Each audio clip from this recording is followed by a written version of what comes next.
What a song on what a week for Leeds United. 100 up for the boys from Ellen Road. 1919 they were founded. It is now 2019. That equates to 100 years.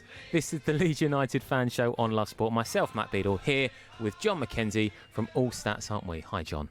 Hi, Matt. How are you? Good, thank you, mate. But I imagine not as chipper as you. It's been quite the week in the history of Leeds United. Yeah, it's been an interesting one, hasn't it? I don't know. I'm more of a fan of the 100 years than the week we've had, but I am feeling chipper all the same. We are going to get onto that because plenty to be discussed about the celebrations around this week. Some cracking scenes in Millennium Square, of course, and plenty going on in and around the worlds of Leeds United, which we're going to get onto. But first, stat of the week, mate. We've got to start where we always start. Yeah, so we've just put a piece up on our Medium page about Leeds' defensive production so far this season. So Leeds have conceded the fewest goals in the Championship so far with 7 against, have the most clean sheets with 5. 7 goals against translates to 0.59 goals conceded per 90 so far.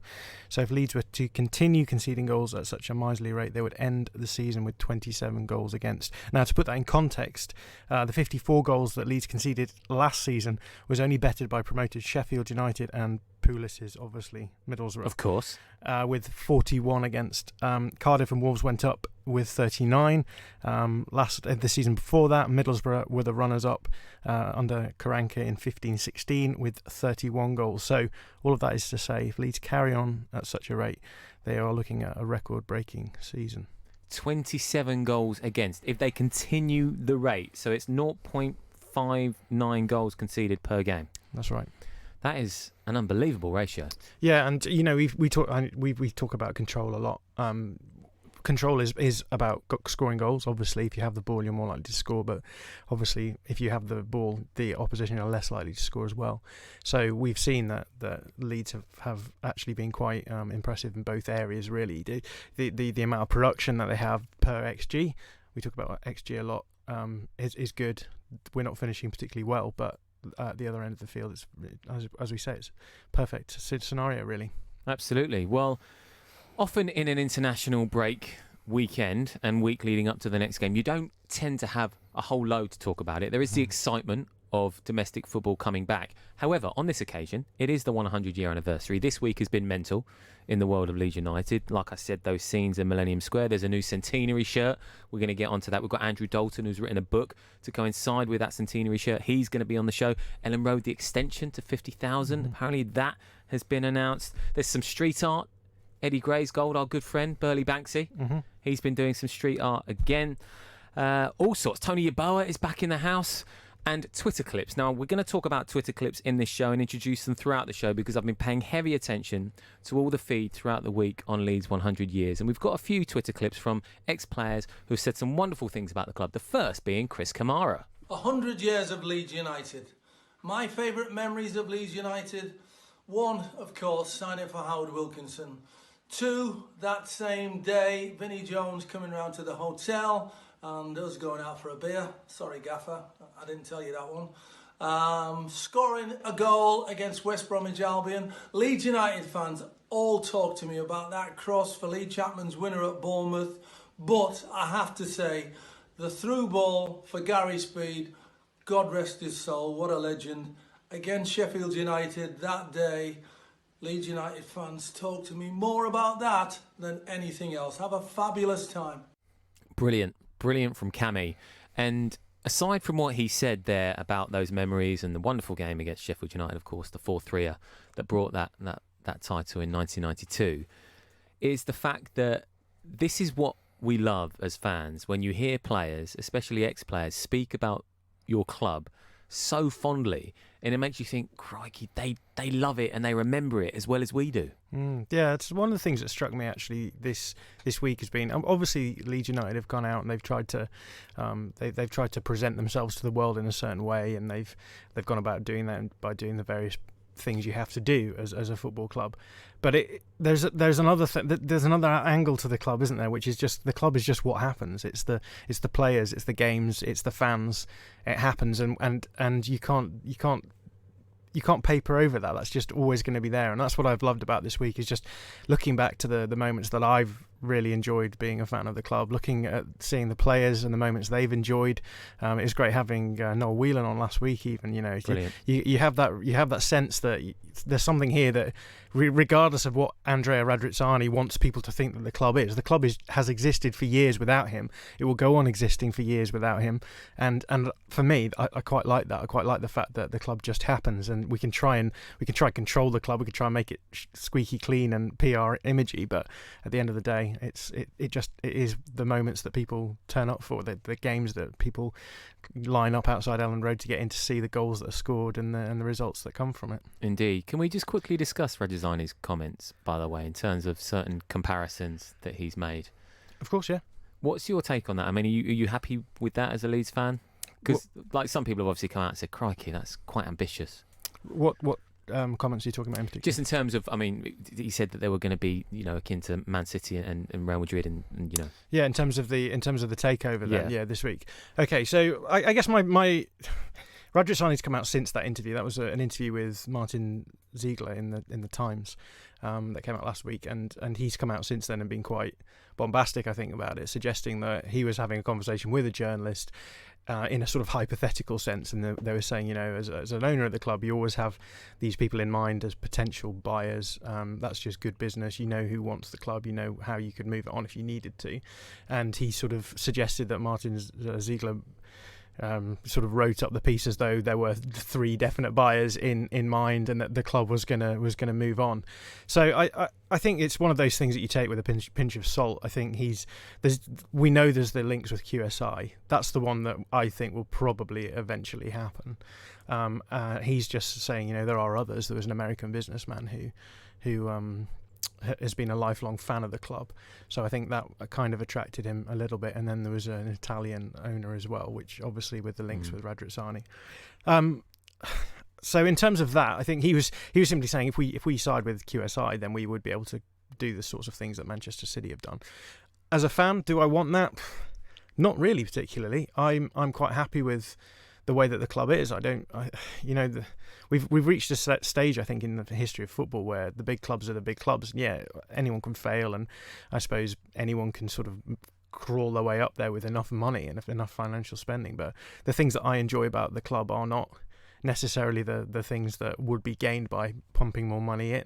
I've loved watching Leeds in the Championship. It's not been great all the time, but it is really good for your fandom just to realise what it is that you like about football. I think if we were to go the Man City route, I think a lot of the fans would be quite disappointed actually that it seems great from down here, but I think when you're at the top, is it really quite so much as it's cooked out to be? Completely agree with you, John. And when you do pump money in, you expect results. And firstly, on the takeover itself, I think that when this news comes out, and journalists sometimes are at fault for this sort of leaking and teasing information, as it were, because I don't think they understand how seriously some fans can take that. We've seen it with Sunderland as well. This news came out and it's all sort of being backtracked now, and Sunderland fans don't really know what's going on. And we're like a month further down the line, and then the directors are having to ask questions. So there's that issue. The second issue is, of course, that only so many teams can make the Champions League. Only one team can win the Premier League.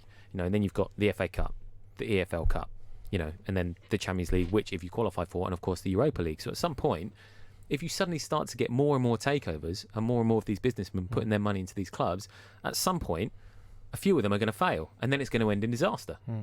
Yeah, and this is what Arsene Wenger always used to say, that there's only one team that can win the Premier League, and that means there's going to be 19 clubs that are disappointed at the end of the day. And I think that's a truism, and I think we've sort of slipped into a sort of a consciousness about football, which is born by money, which is everything has to be elite, everything has to be the top. We want to know who are going to be the top goal scorers. We want to know who are going to be which players are producing the best metrics, etc., etc. And that's all well and good, but for a lot of people, I mean, there's 72 teams in the Football League.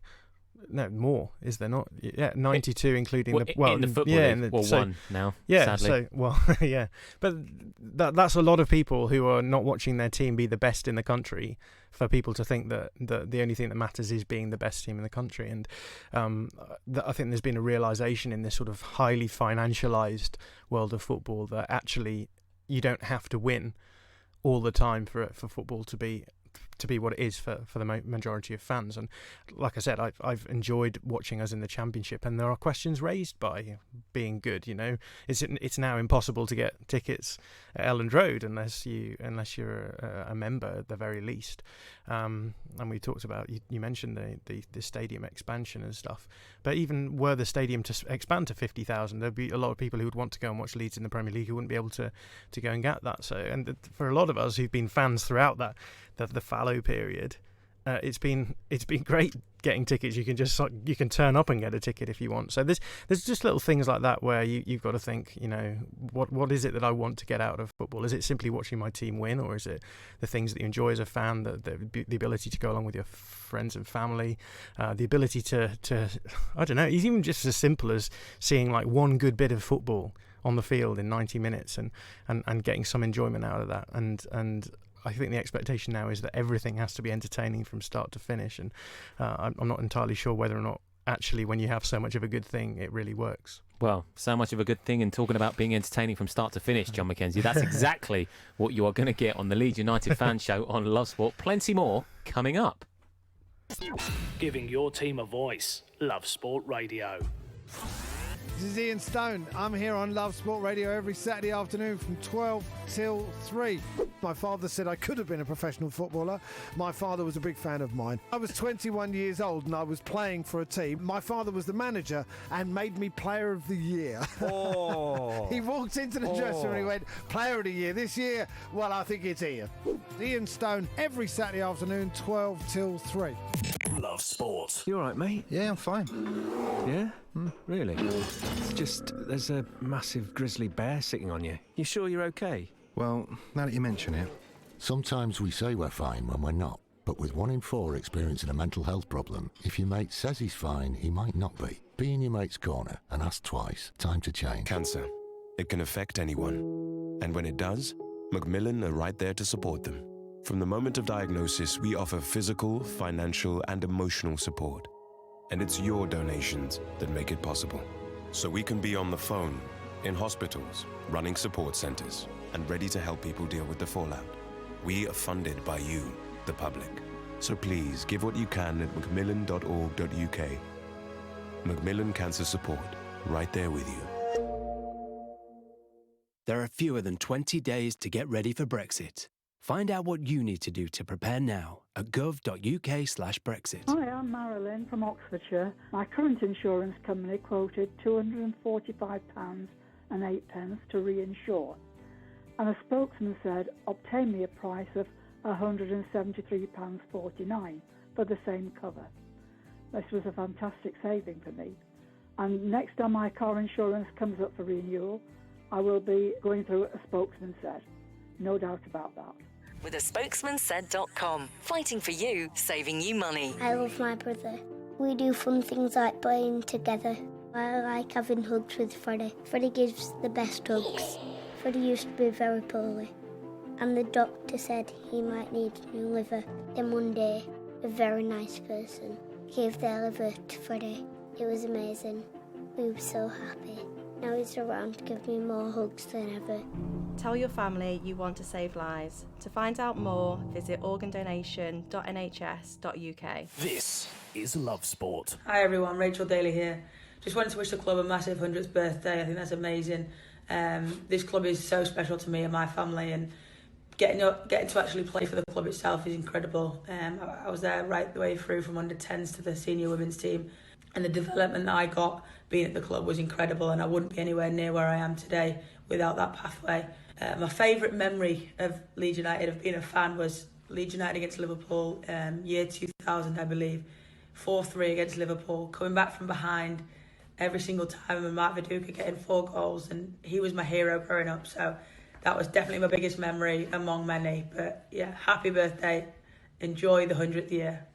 Yep, Rachel Daly there of Leeds United Women, talking about that 4-3er. I remember watching that, just his chips. I think he scored like two identical finishes in that game, didn't he? Yeah. You have a real database of games in the back of your mind, don't you? I've got a few, yeah. I'm now Andrew Dalton, that is for sure. But I've got a few in the bank.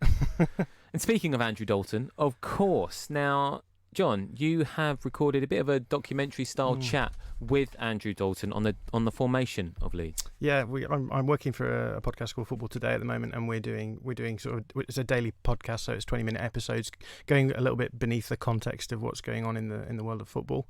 So obviously, with the Leeds United centenary coming up, we thought we would do an episode based around Leeds. So the first 10 minutes of that is all about the formation of Leeds United, and I spoke to Andrew about that. Lovely stuff. Well, I do believe we have a recording of it right here.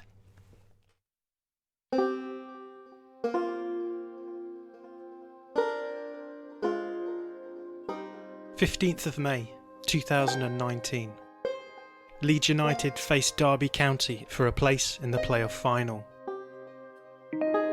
Leeds go into the game with a 1-0 advantage after the first leg at Pride Park. Well, Lawrence has gone in with a strong challenge. We may see more of that. It's through the roof! It's taken 55 minutes, but Leeds United have found a way through. A Stuart Dallas goal early in the first half, and Leeds are cruising. However, as is so often the case when it comes to Leeds United, everything starts to go wrong. What a mistake, and it must be Arent! What an impact!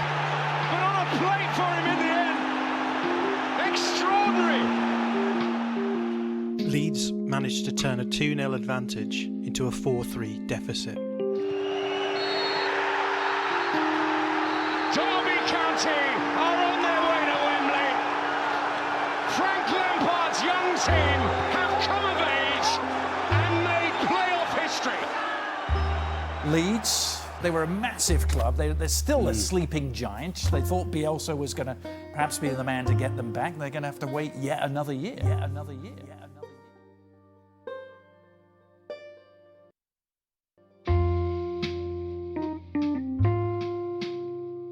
2019 is Leeds United's 100th year. A history that has been punctuated by success, but more often failure. From the highs of Don Revie, Howard Wilkinson and David O'Leary, to the lows of financial ruin and dubious ownership. How did Leeds United get here? If 1919 seems relatively late for a large city in the United Kingdom to be forming a football team, that's because it is. You kind of look at it, 19 years into the 20th century, and you look around the county of Yorkshire. Sheffield FC, of course, the oldest football club that are still going today, were formed in 1857. And their neighbours, Sheffield Wednesday, were then formed in sort of 1867. 20 years on from that, Sheffield United were formed. So you've kind of got a lot of South Yorkshire football clubs. Andrew Dalton has just published a history of the first 100 years of the club. You'd have to go into sort of the 20th century to find West Yorkshire clubs being formed. Obviously, the first being Bradford City in 1903 and the next being Huddersfield Town in 1908. Why was it then that football took so long to crack Leeds? It's quite difficult to know an exact reason. Sort of having done the research, Leeds was a bit of a rugby city back in the day. Obviously, Rugby League had been formed from the breakaway in 1895 in the St George Hotel in Huddersfield, and it kind of always been a rugby city, the city of Leeds, and there was never really much to look at football-wise. There were early attempts to bring football to Leeds by the people of Sheffield, the clubs that were involved with Sheffield Wednesday, Sheffield FC, etc. And there were also earlier teams, Hunslet AFC and Leeds FC. Another iteration of Leeds FC were Leeds Albion, obviously very short-lived. But the most notable reason why Leeds United are so late forming is because they emerged from out of the ashes of another team, right? That's correct. Obviously, we go back to the year 1904. Holbeck Rugby Club realises they were behind the curve and kind of switched associations. In the year 1904, Charles Hoyle, who was the MD of Bentley Brewer, which are the owners of the Old Peacock, which is still standing today opposite Ellen Road all those years later. Councillor Joseph Henry, who was president of Holbeck Football, an athletic company which owned the ground Ellen Road as we know today, and Norris Hepworth, clothing manufacturer, met up to set this team called Leeds City. They played in the West Yorkshire League to start with, and then a year later in 1905 they were then voted into the Football League. After this start though, Leeds City have a pretty inauspicious existence, don't they? Yes, very much so. They spend their life in the second division. They did have one very famous manager in Herbert Chapman who went on to have success down the road at Huddersfield Town. He formulated the WM formation, which not many people know about. He managed Leeds City between 1912 and 1916 and guided them to a highest ever position of third place in the second division, and hopes were high that they could push on there, but something called the First World War kind of came about, John. The First World War came along and, as it did in so many other areas of life, it ruined things a little. Just as Leeds City got going, that the First World War in 1914 did intervene. When the war comes along, everything kind of stops, sport stops, especially you're looking at the Second World War between 39 and 45 when everything stops and Leeds played in the wartime leagues, as Leeds United did. It's difficult because so many players went off to be in action. Unfortunately for the city of Leeds, they lost 6 players who died in conflict, and back in Britain, Leeds did look at picking up other players from the likes of Newcastle and Sunderland to kind of go on.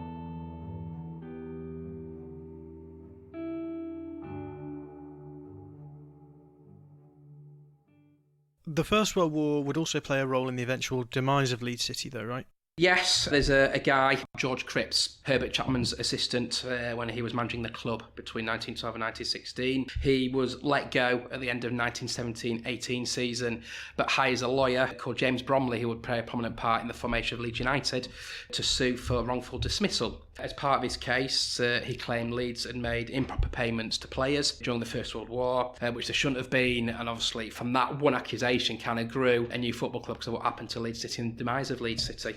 The problems arise when the same solicitor is called in to deal with a separate legal case.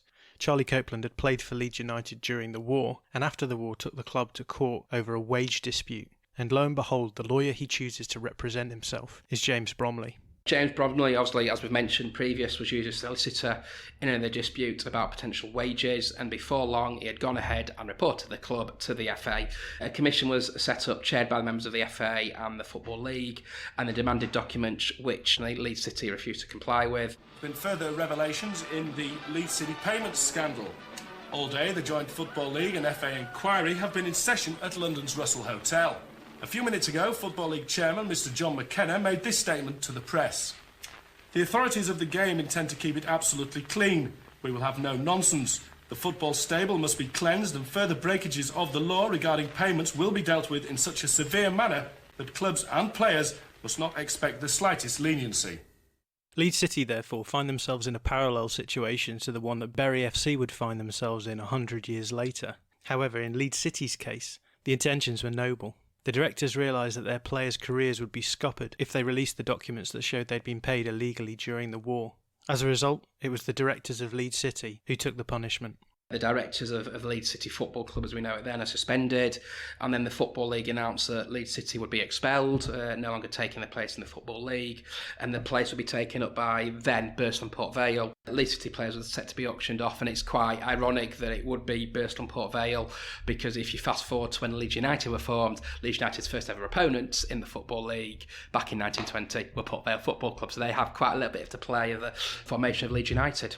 So, Leeds City is no more, the City of Leeds is without a Football League side. This isn't good enough for another local, a man called Alf Massa.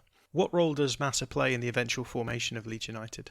Alf Massa sort of had his desire to set up a more egalitarian team in Leeds, which isn't financed by one person, it's financed by a board, basically. And he canvassed support for a new club. Around 1,000 people meet at the Metropole in Leeds, which is still there now, I think, just after Wellington Street in the city centre, to talk about the formation of this new football club called Leeds United, aptly named, of course. The vote is carried, and Leeds United Limited Company and Supporters Club, as we know it today, set up, and then a very famous day on the 29th of October, a new club is registered with the West Riding Association, and away we go, basically. At this point, Leeds United are without players and without a league, though. Leeds joined the West Midlands League in place of Leeds City Reserves, who had been there in their place, and trials are held to find more players. But for Alf Massa, he wanted more, and he wanted to get Leeds as a Football League club. There's talk of a merger with Huddersfield Town. Huddersfield were struggling to get attendances because, again, a bit like Leeds back in the 1900s, Huddersfield was a rugby town. This spurs on the locals to succeed at football, and in the end, they refused the merger, and Leeds are kind of felt like they're a bit back to square one. In the end, then, there's only one way that Leeds are going to get a place in the Football League, and that is by being voted in by the other teams in the divisions. Leeds ended up sort of raising money, finding players for the following season. They make steps to purchase the ground, Ellen Road, and then they try and persuade the Football League, probably not Leeds United's best friend, to give them a place in the Football League competition. And in the end, in 1920, they managed to get the vote to join the Football League along with Cardiff City. And then I think in August 1920, they play their first game away at Port Vale, okay, 2-0 defeat, then a game against South Shields, and then their first victory is a 3-0 win over Port Vale, and it's the Leeds United that we all know and love 100 years later.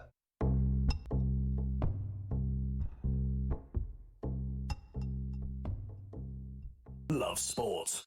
Join Love Sport Weekend Breakfast this Saturday morning from 8 for a chock-a-block show with Ewan Thomas and Paul Mortimer. They'll have sweet-as updates and analysis of England's quarter-final clash with Australia at the Rugby World Cup. Will the Wallabies wallop ya, or will Vunipola leave the Oz dead as dingoes? Love Sport Weekend Breakfast this Saturday from 8 until the Arvo. It's going to be ripper. Good on ya, mate. Love Sport. Get ready for Brexit on the 31st of October. This means that travelling to the EU will change. You'll need to check online if your passport is valid for travel to Europe. If you're planning on driving, you'll need to check if you have the right documents to drive. And make sure your travel insurance covers all your healthcare needs. To keep your trip on track, check what you need to do at gov.uk/Brexit. Get ready for Brexit on the 31st of October. Cancer. It can affect anyone. And when it does, Macmillan are right there to support them. From the moment of diagnosis, we offer physical, financial, and emotional support. And it's your donations that make it possible.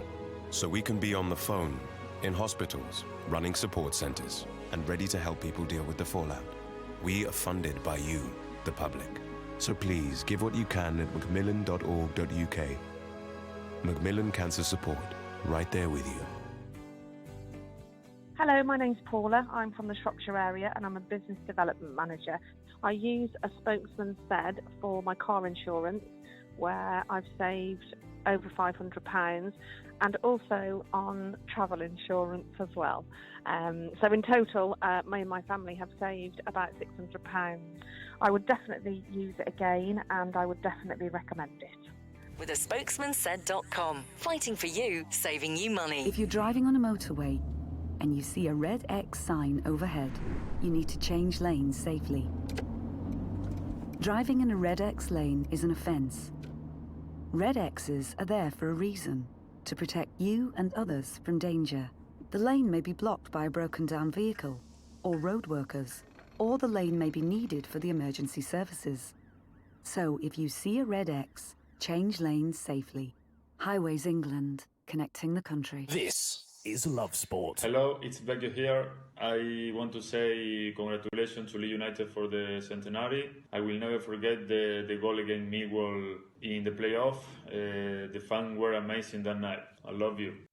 I love you, Mr. Becchio. We love you too. Luciano Becchio. I wondered who that was at first. Yeah. This is the Leeds United Fan Show on Love Sport. Myself, Matt Beadle, here with John McKenzie from All Stats, aren't we? John, we've just heard you speaking with Leeds United historian Andrew Dalton. We're going to get him on in about 5 minutes or so. But I just want to quickly go back to that Eddie Gray goal that's been immortalised in street art by Andy McVeigh. We've spoken to Andy before, of course, the Burley Banksy.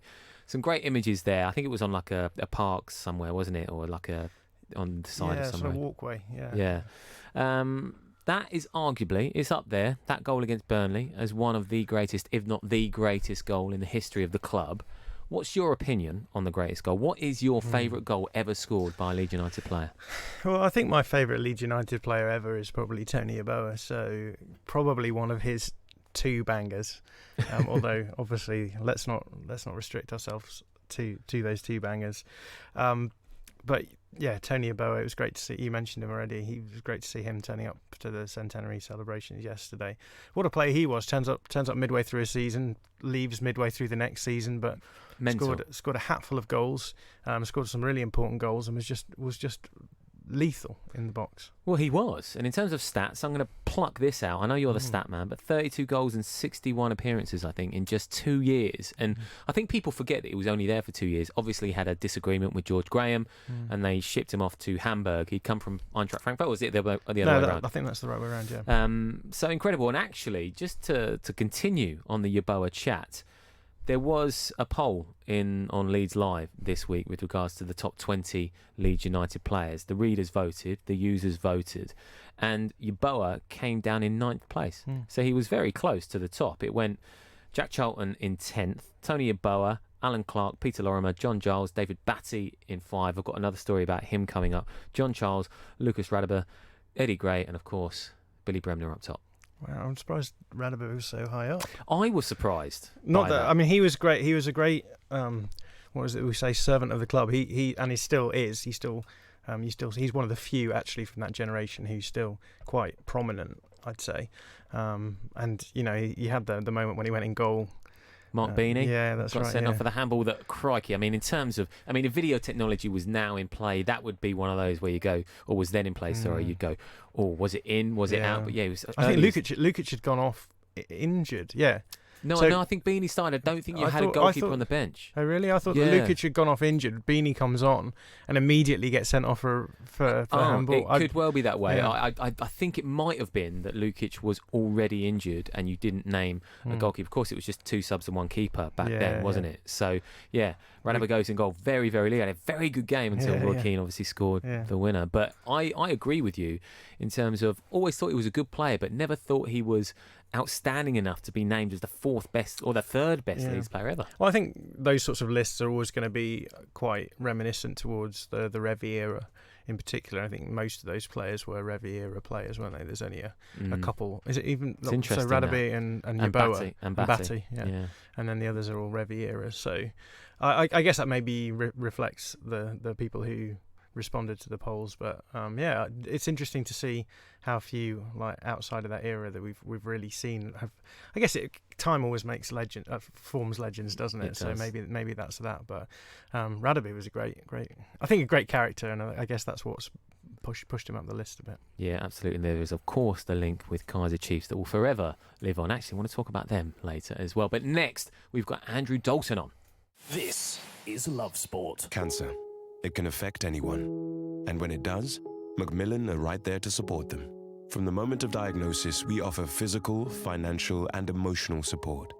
And it's your donations that make it possible. So we can be on the phone, in hospitals, running support centres, and ready to help people deal with the fallout. We are funded by you, the public. So please give what you can at macmillan.org.uk. Macmillan Cancer Support, right there with you. Love Sport. The Leeds United fan show on Love Sport. Myself, Matt Beadle, here with John McKenzie from All Stats, aren't we? It is the 100-year anniversary of Leeds United this week, and plenty has been going on in and around the club. There is a centenary kit currently on sale, but more importantly, that centenary kit will also be accompanied by a copy of the official history of Leeds United, and that has been written by a certain Andrew Dalton, who is on the line now. Hello, Andrew. Hello, Matt. How are you? Very well, thank you, mate. Very well. I hear that you've been around the celebrations this week. You were at the centenary dinner. Yes, all very surreal last night, seeing a lot of my heroes, the likes of Gordon Strachan, Gary McAllister, Don Matthews in the Champions League era, the 70s boys, the 70s boys, and just an unbelievable night to celebrate an unbelievable achievement for the club reaching 100 years yesterday. Hey, Andrew, it's John. Hiya, John. Yeah, good. How was last night then? What are the exciting stories you've got for us? Who are the best people to meet? Very interesting. To just sort of obviously Bryn Law, brilliant presenter, and John Helm were there, sort of interviewing all the players and just sort of finding out little stories. Obviously Gary McAllister, he signed for Nottingham Forest. He was going to go and talk to Cloughie. Obviously then Leeds signed him in the summer of 1990. Jermaine Beckford actually had a contract in front of him to sign for Watford. He was going to sign for Eddie Boothroyd, and then Leeds United nabbed him. So yeah, also just talking to different people. Spoke to Jonathan Woodgate, Robbie Keane, Johnny Halson, Beckford Becchio, just some wonderful talent in that room. And you look at the players and all the pictures that have been on social media over the last couple of days, last 24, 48 hours, of all the players who were there. Just some unbelievable stories. Some likes of Royden Wood, who was there, Jackie Overfield back in the 1950s, the oldest players that were there. And just going through the Bremner era, the Reverie era, Alan Clark was there, Eddie Gray, of course, had so many stories to tell. Jackie Charlton, Norman Hunter, just an absolutely unbelievable night. And I think it's all sinking in at the moment that the club have reached 100 and I just got to go win a football match tomorrow. Andrew, I can imagine, just by the way you're speaking, you were probably a bit like a kid in a candy store last night. Yes. Yeah, when you grow up and when you're watching your team in sort of the early 90s winning the championship in sort of 91-2 with the likes of Gary McAllister, Gordon Strachan, Howard Wilkinson as manager, John Hewson, Steve Hodge, Fairclough Wallace, Christy White, and then you're here, and then to just see them is just awe-inspiring. Obviously, David O'Leary was there with the Champions League era, and just some unbelievable memories. And obviously, Lucas Radeby, Tony Yeboah, who was my absolute idol growing up, and the goals he scored against Liverpool and Wimbledon. I know it still gives a bit of a debate to this day, which was better. Just some fantastic memories, some fantastic personalities, and I can't thank the club enough for the way they put it all together. In terms of the book that is out, of course, the official history of Leeds United, this has been compiled by yourself, and it's also going to be accompanying the centenary kit that's on sale now.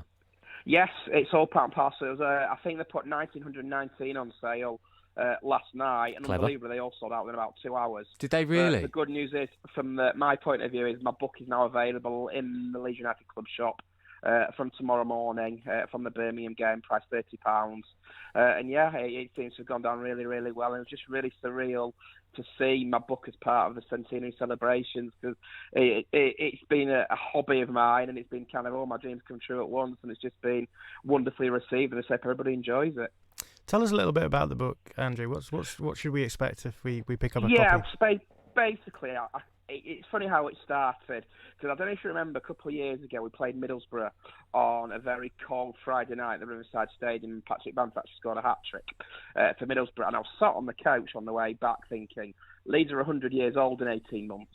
I want to do something. So I got in contact with the club. I wanted to write a club history from the days of Salim Chapel from 1919 right up to the present day and Marcelo Bielsa. And I've done a decade by decade sort of look back of each season from the first season in 1920 right up to the disappointment of Derby County last season. There's interviews with managers that I managed to get hold of. I spoke to Dave Hockaday, which was quite interesting. Brian McDermott, Steve Evans, Simon Grayson are in there. Interviewed Lee Chapman, Jermaine Beckford, Tony DeRigo, Don Matto as well. So, and then there's a brilliant piece by a guy called John Devlin, who is the author of the True Colours books, and he's wrote me a lovely piece on the history of the Leeds United kits, which I love things like that. I'll just sort of look back all the different kits at the side of one. Obviously, they're wearing a different kit tomorrow for the centenary. Then there's a bit about the memorabilia, all the different memorabilia that's been and sort of gone over the years, the people the cluster that people have bought. Then we did a piece about Twitter and what Leeds United meant to people, 140 characters, which is actually quite interesting, and some of the reactions were just, wow, it means a lot to a lot of people. And then we've got different people to sort of interview their stories about what Leeds United means to them. So all sorts in there. There's newspaper articles in there. They have match reports in there. So yeah, really proud of it, and really proud to be part of a phenomenal evening at Ellen Road last night. So you've been well and truly wallowing in the history of Leeds United. Yes. So you mentioned there that the 140 characters responses. What would your 140 character history of Leeds be? What would you say that would be? I think it'd be something like the love of my life. We've had plenty of arguments down the years, but I'll always support you, or something on those lines. It's been a roller coaster, I think, since I supported them since 1990, and it's been the ups and downs, but I won't change it for the world. Love that, Andrew. The kits thing as well is bang on point, because regardless of what people say, and maybe we're romanticising about an era just because it was back in the day and football wasn't as commonplace as it is now, because it's in our living room all the time. It's on our computers, it's on our phones constantly. But kits these days just don't have the same appeal. And regardless how much clubs, like the centenary kit as well, regardless how much clubs try and hark back to the history and say, oh, you know, it has traditions of when we were founded in 1919 and stuff, there is still something you can't beat from those 70s, those 80s and those 90s kits. Absolutely. And as you rightly said, I kind of romanticise over the kits that they all won. It's funny you should say that, because when we were under Gary Monk in 16-17, we always used to guess the away kit, and it always used to be a mismatch. And I love things like that. If it's like yellow shirt, white shorts, yellow socks, or little things like that. And I look out for all the kits down the years and researching all the kits that Leeds have worn. And it says, well, like being a mismatch like we did against Roma at Ellen Road in 2000 when we wore the white shirts, navy blue shorts and white socks. And things like that interest me. And like seeing the kit tomorrow will bring a huge smile on my face. And I'm just really grateful for the job John has done with it. And it just sort of added something a bit extra to the book, which I don't think anyone's done in the past. Actually, on this day, Andrew, in where are we? 1997, I believe it was. Didn't a certain referee have to change kits? That is correct. I'm guessing you're talking about Leeds United 4, Newcastle United 1. That's the exact game I'm talking about. David Ellery. Yeah, and I believe David Ellery was the kit, because Newcastle had that horrendous navy blue, orange, yellow, greeny, horrible top, which they didn't actually wear that often. And I think Leeds were 3-0 up, and David Ellery realised that he couldn't see because it was clashing with the Newcastle away kit, and I think he wore a blue Leeds United top for the remainder of the first half. Brilliant, absolutely brilliant, Andrew. It's been great having you on. It would be remiss of me, and I apologise, but I'm just going to have to do one and see if you can remember the game on the date. Okay. Sleep over the last 24 hours, but I will do my best. Okay, just very quickly. It was my sister's birthday this week. She was born on the 16th of October. I plucked one out of nowhere. Saturday, 16th of October, 2010. Saturday, 26th. Middlesbrough 1, Leeds 2. David Sommer, Luciano Becchio. Correct that man. Andrew, I'm going to leave it at that. Thank you very much for coming on. No problem. Thank you for having me. That was Andrew Dalton, the man who never ceases to amaze me. You just can't help yourself, can you? I You just have to ask can't. him He's every like time. a plaything. It's terrible. Every time we get him on, I'm just going to have to do it. Sorry, Andrew. This is the Leeds United Fan Show on Love Sport. Giving your team the coverage they deserve. Love Sport Radio. Digital radio offers great sound quality and more stations than ever before. And we want to make sure that you get Love Sport on your digital radio. Just press the auto tune or auto scan button and Love Sport will appear on your menu. Love Sport on digital radio. You all right, mate? Yeah, I'm fine. Yeah? Really? It's just, there's a massive grizzly bear sitting on you. You sure you're okay? Well, now that you mention it. Sometimes we say we're fine when we're not. But with 1 in 4 experiencing a mental health problem, if your mate says he's fine, he might not be. Be in your mate's corner and ask twice. Time to change. Cancer. It can affect anyone. And when it does, Macmillan are right there to support them. From the moment of diagnosis, we offer physical, financial, and emotional support. And it's your donations that make it possible. So we can be on the phone, in hospitals, running support centres, and ready to help people deal with the fallout. We are funded by you, the public. So please give what you can at macmillan.org.uk. Macmillan Cancer Support, right there with you. There are fewer than 20 days to get ready for Brexit. Find out what you need to do to prepare now at gov.uk/Brexit. Making small changes to your lifestyle could improve your chances of staying healthier longer. Start now by taking our free How Are You quiz. Just search 1U. When your kids are ill, you just want to help them feel better. But you don't always need antibiotics. Get advice from your local pharmacy or search NHS Choices. My mum and dad say that I don't need lots of sugar. I'm sweet enough already. So we used the Change for Life food scanner app to find out how much sugar is in our food and drink. It's surprising how much we found. So I put my detective hat on to find the healthier choices. Woohoo! Found one, Mum! You can be food smart too. Download the free Change for Life food scanner app today. This is Love Sport. Leeds United, congratulations on your 100th birthday. You are looking good, and here's to plenty more as well. I'm absolutely delighted to be able to play a very, very small part in the history of what is a fantastic club, and there's no doubt my time at the club was the best of my career. And my abiding memory, I think, of my time here was certainly that 91-92 championship winning side. It was a great campaign. It was something that I will never, ever forget. But in particular, once we'd won the title, that home game against Norwich, just to finally be able to get our hands on that trophy and parade it around Ellen Road in front of the Ellen Road faithful, I think was something very, very special. I won't forget it. I'm sure the fans who were there that day will never forget that day, and it was wonderful. So, happy birthday to Leeds United, and here's to another 100 more. Mr. Tony DiRigo there, with one of the oddest accents I've ever heard from an English footballer. Did he not play for Australia? Or was he born in Australia? He was born in Australia, yeah. There's actually a really good interview with Tony DiRigo on the Quickly Kevin podcast, which I'm sure you're aware of, where he speaks all about how he came over and wrote to various clubs.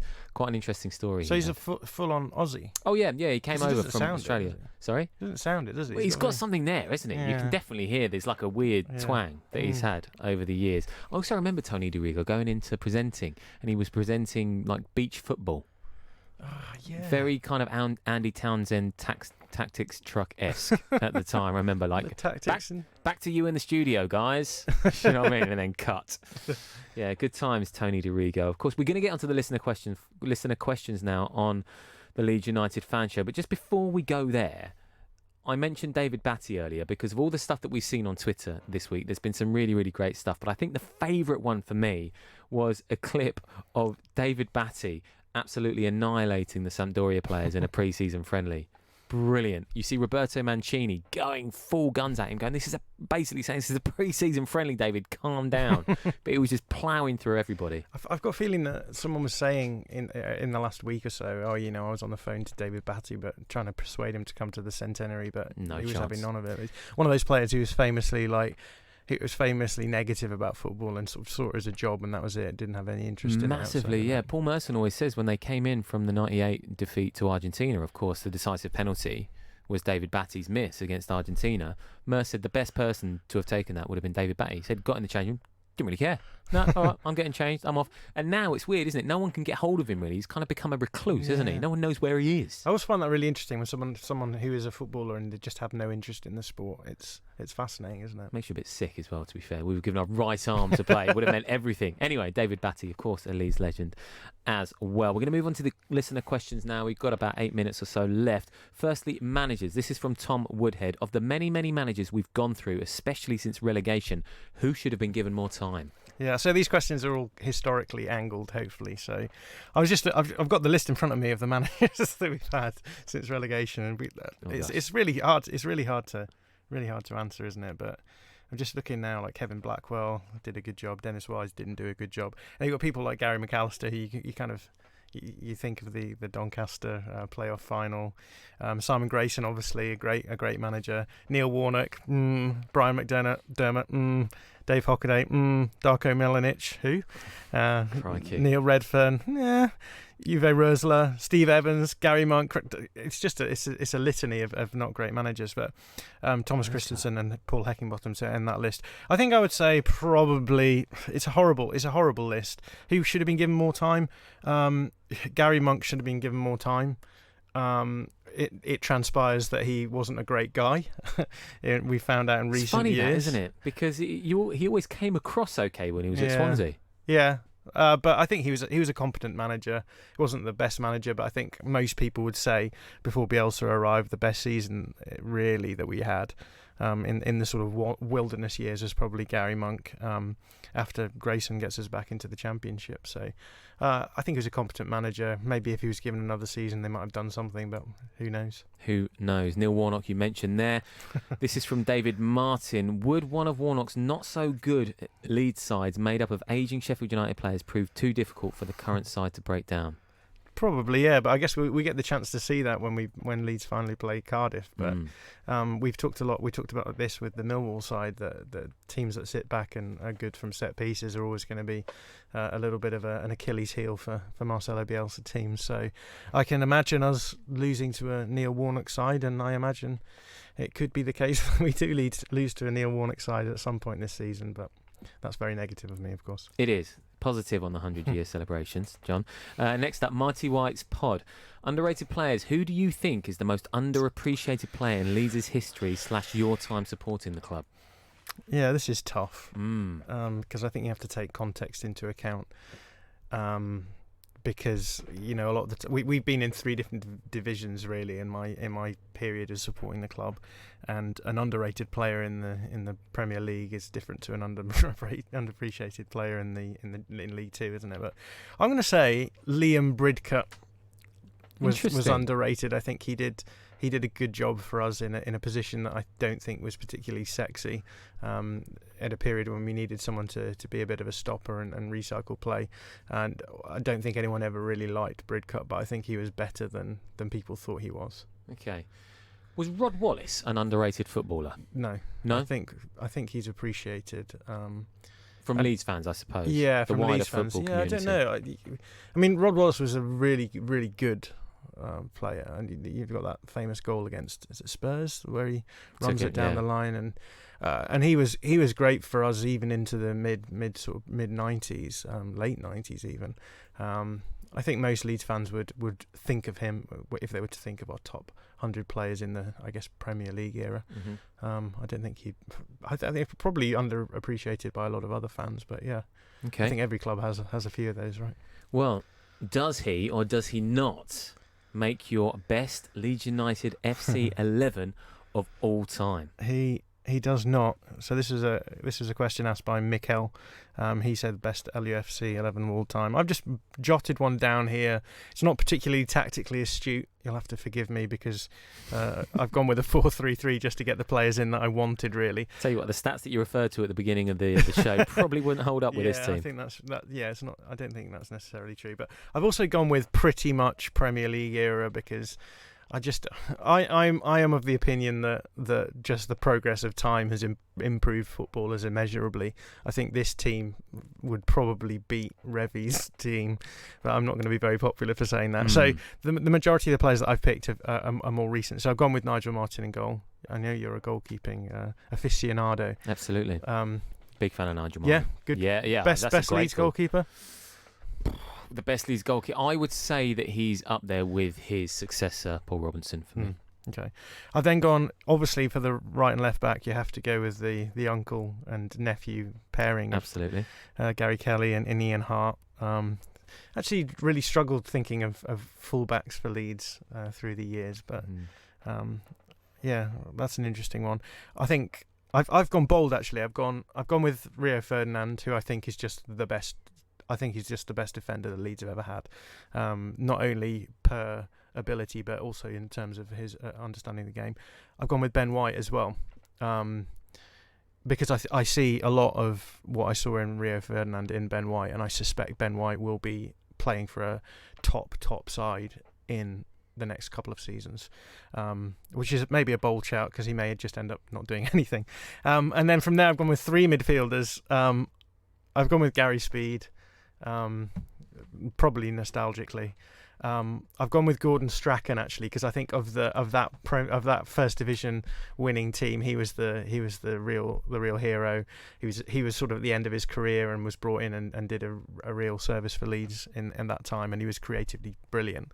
And then I've gone for Lewis Cook because I think Lewis Cook is probably the best player that we've had in the relegated era.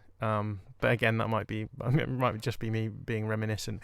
And then front 3 of Eric Cantona, Jimmy Floyd Hasselbank, and Tony Yeboah. Is this controversial, Mr. McKenzie? Is it? Eric Cantona? Oh no, not at all. No? What a brilliant player he was. Yeah, and I mean, I'm not glad that he moved on, and I'm not glad that he moved on to Manchester United, but I am glad that he was spotted by Wilkinson and brought into the English game, and the English game is better for it. Is that slightly spotted by Sheffield Wednesday? No, by Trevor maybe. Francis. Is that right? And then, I believe he came in initially on trial at Sheffield Wednesday. They didn't fancy him. There's some clips of him I remember, like running up and down like a school gym or something. And then Wilkinson obviously saw the potential that he had and plucked him for Leeds. Let him go for pittance as well. Yeah, well, we did, didn't we? But there absolutely. we go. We've got quick time for one more. We are going to say, if you could change one thing in our history, sliding door style, what would it be and what impact would it have? Yes, what would it be? Yeah, the person that's batshit. He suggested that Everton keeper saves Gary McAllister's late 40-yard free kick for Liverpool, which meant that Leeds didn't get Champions League in 2001 and sort of led to the demise. I think that's a good one. I would probably have gone with actually Peter Lorimer's goal disallowed in the 75 European Cup final against Bayern Munich, because I'd quite like us to have won a European Cup. That would have been good. As has this been shown. This show's been great, mate. I mean, I could talk about this for another hour or so. It's been thoroughly enjoyable. John McKenzie from All Stats, aren't we? We are going to finish with another clip from an ex-Leeds player. Hi everyone, Lee Bowyer here. Just want to wish your great club a happy 100th birthday. My most memorable moment was the goal I scored against Milan. On that wet Tuesday evening, I hit a shot from outside the box late on in the game. Too much power for the goalie to handle. Just slipped through his fingers over the line. So I have to say that's my most memorable moment. The place just erupted and the atmosphere was just unreal that night. So I hope you enjoyed that memorable moment as much as I did. Take care. Hope to see you all soon. Bye-bye. Love sport. You all right, mate? Yeah, I'm fine. Yeah? Really? It's just there's a massive grizzly bear sitting on you. You sure you're okay? Well, now that you mention it. Sometimes we say we're fine when we're not. But with 1 in 4 experiencing a mental health problem, if your mate says he's fine, he might not be. Be in your mate's corner and ask twice. Time to change. Cancer. It can affect anyone. And when it does, Macmillan are right there to support them. From the moment of diagnosis, we offer physical, financial, and emotional support. And it's your donations that make it possible. So we can be on the phone, in hospitals, running support centres, and ready to help people deal with the fallout. We are funded by you, the public. So please give what you can at macmillan.org.uk. Macmillan Cancer Support, right there with you. There are fewer than 20 days to get ready for Brexit. Find out what you need to do to prepare now at gov.uk/Brexit. Driving too close to the car in front gives you less time to react. You may not realise that you're tailgating. Leave a 2-second gap between you and the vehicle in front. When it's wet, leave a 4-second gap. By staying back, you give yourself time to react. Stay safe. Stay back. Highways England, connecting the country. Making small changes to your lifestyle could improve your chances of staying healthier longer. Start now by taking our free How Are You quiz. Just search 1U. When your kids are ill, you just want to help them feel better. But you don't always need antibiotics. Get advice from your local pharmacy or search NHS Choices. This is Love Sport Radio. I am Matt Beadle. We are well into our Friday fan show special. Next up, it is Millwall with the guys from No Luton.